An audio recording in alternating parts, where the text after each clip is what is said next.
बैठे।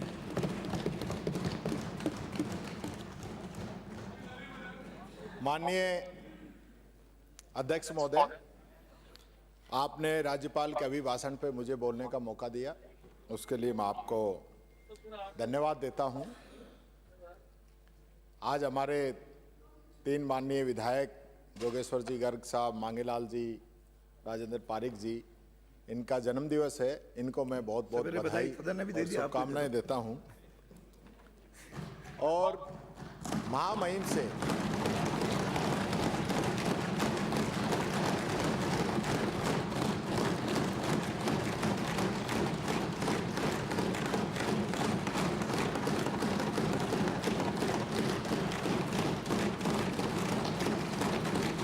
जो महामहिम से असत्य वाचन करवाया, ये बात मेरे को कहनी थी, तो आपने देखो कितनी तालियां बजाई। मेरा अध्यक्ष जी सभी सदस्यों से एक आग्रह है कि जब लीडर ऑफ अपोजिशन बोले, इधर का कोई व्यक्ति न बोले। जब नेता पक्ष के बोले मुख्यमंत्री, तब इधर का कोई डिस्टर्ब न करे। मेरे में तो साहब अध्यक्ष जी, ये आपका काम नहीं। मेरे में तो खूब बोले, मेरे में तो खूब बोले, जितनी देर बोले उतना टाइम बढ़ा देना, मेरे पास कोई चिंता वाली बात नहीं है। किसी मैं पूरी सुनने को तैयार। अध्यक्ष जी के अंदर शांति पर्व में जहां भीष्म पितामह युधिष्ठिर को राजधर्म का उपदेश देते हैं और वो उपदेश एक श्लोक के माध्यम से सुनाते हैं, वो मैं यहां कहना चाहूंगा। असत्य न राज्यम स्यात् न सुखम न च कीर्तियः असत्यवादी राजा नाम तजेत प्रजा न संशय। अर्थात झूठ के आधार पर, असत्य के आधार पर न तो राज्य चलता है, न सुख मिलता है, न यश मिलता है। और जो राजा झूठ बोलता है, जो राजा असत्य बोलता है, उसकी प्रजा उसे त्याग देती है, इसमें कोई संदेह नहीं है। जब आपकी सरकार और आपके मुख्यमंत्री जी कह रहे थे कि हमारे संकल्प पत्र के 72% वादे आपने पूरे कर दिए, तो मैं पहले सारे काबिल सदस्य हैं, आप ही बता दो आपके संकल्प पत्र में कितने वादे थे?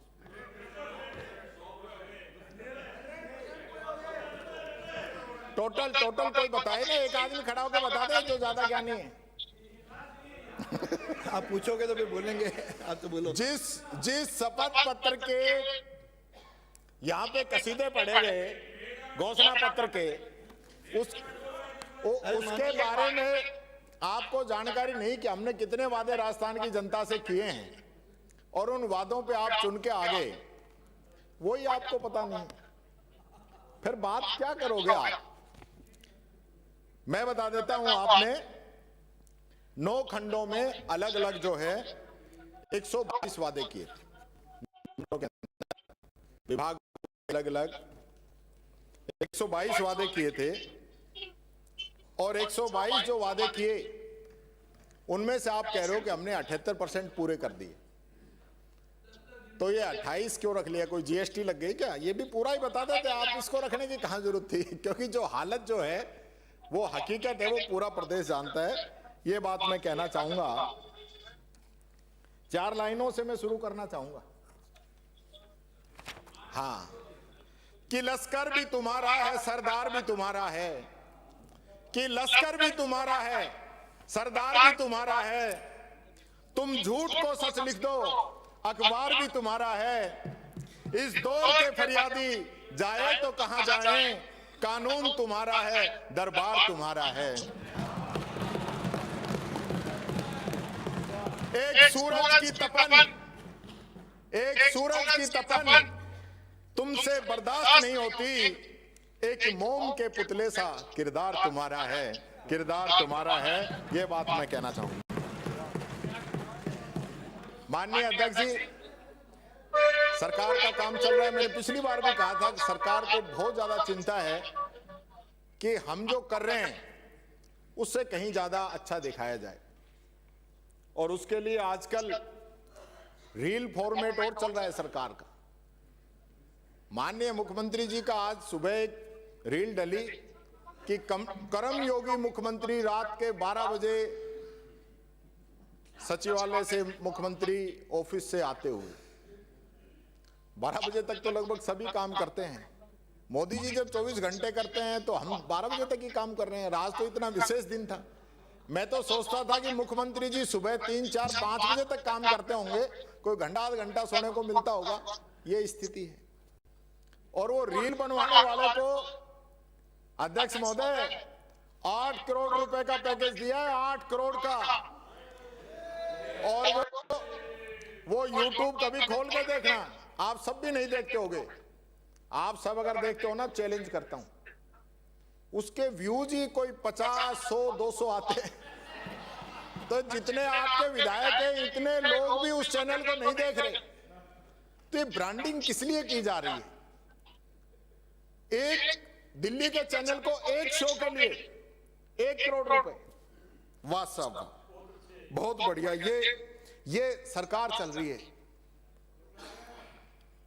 दुर्भाग्य है कि 4-4 मिनट तक कैबिनेट नहीं होती, और हाँ 4-4 महीने तक, और कैबिनेट से पहले देश के बहुत बड़े उद्योगपति, 2 कैबिनेट मीटिंग हुई हैं, उनसे पहले देश के बहुत बड़े उद्योगपति मिलके गए हैं, उससे अगले दिन ही कैबिनेट बुला ली।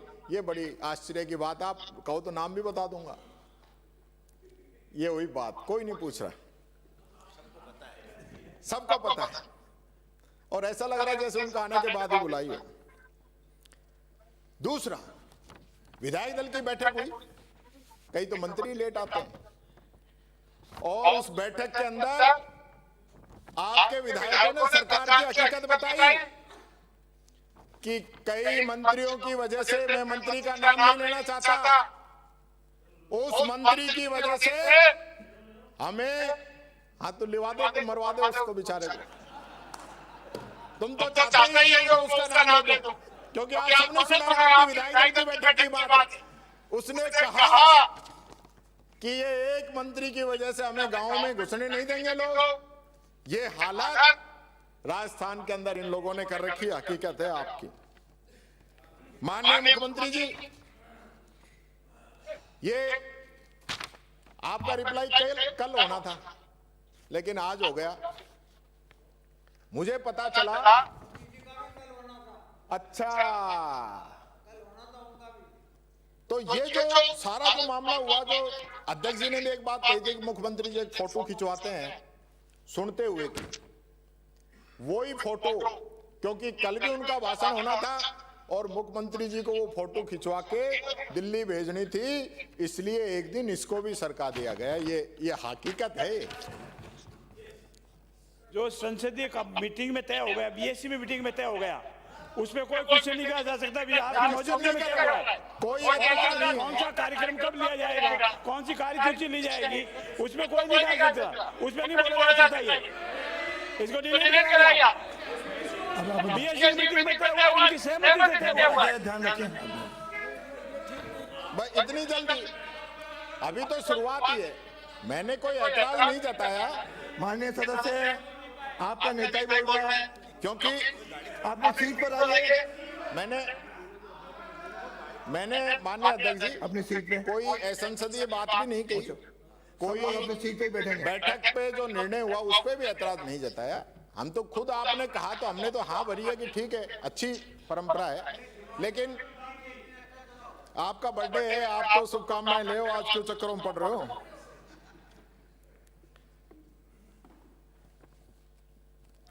आपने 2 साल की उपलब्धि गिनाने के लिए मंत्रियों को जिलों में भेज दिया। क्या उपलब्धि गिना क्या है? एक मंत्री से तो प्रेस वाले पूछते रहे कि एक तो गिना दो, एक उपलब्धि तो बता दो जिस शहर में, जिस जिले में आप प्रेस कॉन्फ्रेंस कर रहे हो। वही एक मंत्री वो एक भी उपलब्धि नहीं गिना पाए माननीय अध्यक्ष महोदय। कमाल। यानी कि 5 साल में जो काम हुआ वो आपने 2 साल में कर दिया, लेकिन उपलब्धि एक भी नहीं बताओगे। बड़ी जो है अजीब सी बात है। और दूसरा, अगर कोई पत्रकार, कोई अखबार अगर कोई सच्चाई को उजागर कर दे तो सीएमओ से, सीएमआर से, अधिकारियों के यहां से फोन जाते हैं कि इसको ठीक करो, डिलीट करो, सरकार का मैसेज सही नहीं जा रहा है। और एक तो ये कह रखा है कि पर्ची सरकार, तो अगर किसी अखबार में लिख गया समझ लो उसकी ऐड बंद है उसी दिन से। ये हकीकत है। तो मैं कह रहा हूं आप काम करो ना, तो मीडिया मैनेज करने की जरूरत ही कहां है। आप अच्छा काम करो, हम चाहते हैं। देखिए, मुझे कई बार कई लोग कहते हैं कि डीजी चले गए, फिर एक आदमी ने कहा कि अब के सीएस भी चले गए, फिर एक ने कहा प्रिंसिपल सेक्रेटरी सीएम भी चले गए। तो मुझे बड़ी चिंता हुई। मैंने कहा सीएम नहीं जाना चाहिए, सीएम हमारा यही रहना चाहिए, कुछ भी हो। आदमी ठीक है, औरों के मुकाबले ठीक है।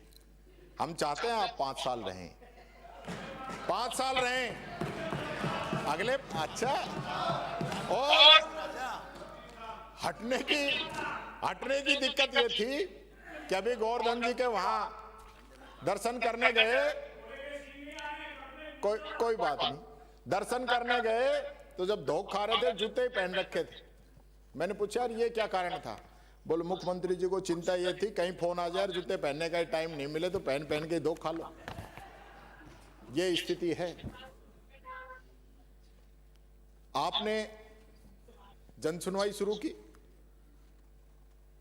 इस पूरी नई साल में, यानी जनवरी और अब फरवरी शुरू होगी। कितनी जन सुनवाई की है मुख्यमंत्री जी? मुख्यमंत्री आवास पे या ऑफिस पे कितनी जन सुनवाई की? आप तो जन सुनवाई कर रहे हैं ना। बीजेपी कार्यालय पे बीजेपी कार्यकर्ताओं की जन सुनवाई हो रही है, तो फिर आम पब्लिक कहां जाएगी? जो इस प्रदेश का विषय है, इस प्रदेश का जो जरूरतमंद व्यक्ति है, जो गरीब है, जो कहीं ना कहीं किसी उम्मीद में है कि मुझे सरकार से लाभ मिलेगा, राहत मिलेगी, मेरे साथ अगर कहीं अन्याय हो तो मुझे न्याय मिलेगा, तो वो कहां जाएगा? वो पता है मैं मंत्रियों के घरों के बगल में ही रहता हूं। मेरे से मत पूछवाओ कि कितने मंत्रियों के दरवाजे खुले हैं, कितनों के बंद रहते हैं। मैं वहीं रहता हूं, सिविल लाइंस में ही है, सिविल लाइंस में ही आपने मकान दे रखा है, वहीं रहता हूं। और मुझे पता है कितने मंत्री रहते हैं, कितने जनसुनवाई करते हैं, कितनी गहमा गहमी रहती है। सिविल लाइंस के तो रास्ते ही बंद कर रखे हैं। जनसुनवाई करने वाले आएंगे कहां से? ये हालत है। और कई मंत्रियों को तो सचिवालय गए हुए कितने कितने दिन हो गए। मुख्यमंत्री जी जरा रिकॉर्ड निकलवाओ। अकेला आदमी कहां तक लड़ाई लड़ेगा? आप खूब मेहनत करो पर फौज तो साथ चले। अब ये तो जो स्थिति यहां आप देख रहे हो, 3-4 दिन से जो हालत हो रही है, यानी कि आप इतना इनको समझाते हैं, कहीं टाइट भी कहते होंगे, लेकिन उसके बाद जो है ना, नतीजा वही ढाक के 3 पात वाली स्थिति है। कुछ आप लोग करिए। अब 2.25 साल हो गए, अब भी हमारा नाम लेते हैं मुख्यमंत्री जी। मुझे चिंता ये होती है कि ये जो सरकार है इसको बने हुए 2.25 साल हो गए, आधा समय पूरा हो गया है। 4 साल बाद ये बैठे नहीं, ये मानना छोड़ देंगे आप लोगों की, क्योंकि इनको पता है अगला राज कांग्रेस का आएगा। तो आधा समय पूरा हो गया, और आधा समय पूरा होने के बावजूद भी जो स्थिति आपकी घोषणाओं की, दूर जाऊंगा तो समय लगेगा, यही बात कर लेते हैं। सभी माननीय सदस्यों के लिए घोषणाएं की थी कि आपका जो वेतन है वो महंगाई बढ़ेगी तो उसी तर्ज पे आप लोगों का भी बढ़ जाएगा, ताकि कभी किसी को कोई ऐतराज नहीं हो कि जिस प्रकार से सैलरी, वेतन, भत्ते अधिकारी, कर्मचारी या अन्य प्राइवेट सेक्टर के अंदर बढ़ते हैं उसी हिसाब से विधायकों के बढ़ जाए, लेकिन नहीं बढ़े। असली दर्द की बात नहीं है। मैं देखूंगा बढ़ेंगे जब आप लोगे कि नहीं लोगे।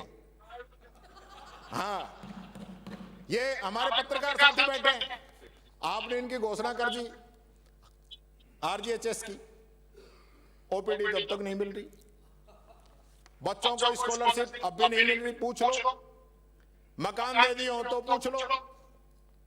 तो ये घोषणा क्यों कर रहे हो आप और मैं? सिविल लाइंस में रहते हैं, पिछली बार घोषणा होगी उसकी ओवरब्रिज की, वो तो बन ही गया होगा, पिछले से पिछले बजट का था। और इस बजट में आपने सहकार मार्ग के ऊपर भी फ्लाईओवर की घोषणा की थी, उस पे तो गाड़ियां ऐसे दौड़ रही हैं कि बस पूछो मत। यानी मुझे पता चला है कि उसके लिए तो अभी एबीसीडी शुरू नहीं हुई, कोई प्लान ही नहीं है, कोई भूमि चिन्हित नहीं, कोई बजट का एलोकेशन नहीं, कुछ नहीं, न कोई टेंडर न कोई वर्क ऑर्डर। तो फिर क्यों घोषणा करते हैं? और मुझे बड़ा दुख होता है मुख्यमंत्री जी, जब इस सदन के द्वारा की गई घोषणाएं, हमारी घोषणाएं, तो आप कहते हो ना कि आप लोगों ने घोषणा की और पूरी नहीं हुई। उसका कारण बता दूं आपको। उसका कारण है 22/12/2023 को इस सरकार के द्वारा निकाला हुआ ये लेटर, जो आपका राज बनते ही आपने निकाला था। मैं पढ़ के सुनाना चाहूंगा आप लोगों को। पहली शर्त, जिन कार्यों के टेंडर वर्तमान में आमंत्रित नहीं किए हैं उन्हें आगामी निर्देशों तक नहीं लगाया जाए, पहली शर्त। दूसरी शर्त, अगर टेंडर भी आमंत्रित कर दिए हैं तो वर्क ऑर्डर नहीं दिए जाएं, दूसरी शर्त। और तीसरी शर्त, अगर वर्क ऑर्डर भी दे दिए हैं और काम शुरू नहीं हुआ है तो उसको भी रोक दिया जाए। ये हकीकत है इस सरकार की। और मैं चैलेंज करता हूं मुख्यमंत्री जी, मैं चैलेंज करता हूं, 75 साल के इतिहास में किसी भी सरकार ने कोई ऐसा एक ऑर्डर सभी कामों के लिए, एक आध के लिए तो कोई कर सकता है, लेकिन टोटल कामों पे आप रोक लगा दो और फिर जनता में ये कहो कि कांग्रेस के बनाए हुए घोषणा की हुई पूरी नहीं हो रही, कैसे होंगी? कैसे होंगी? ये हालत है, ये हालत है आपकी। इसलिए माननीय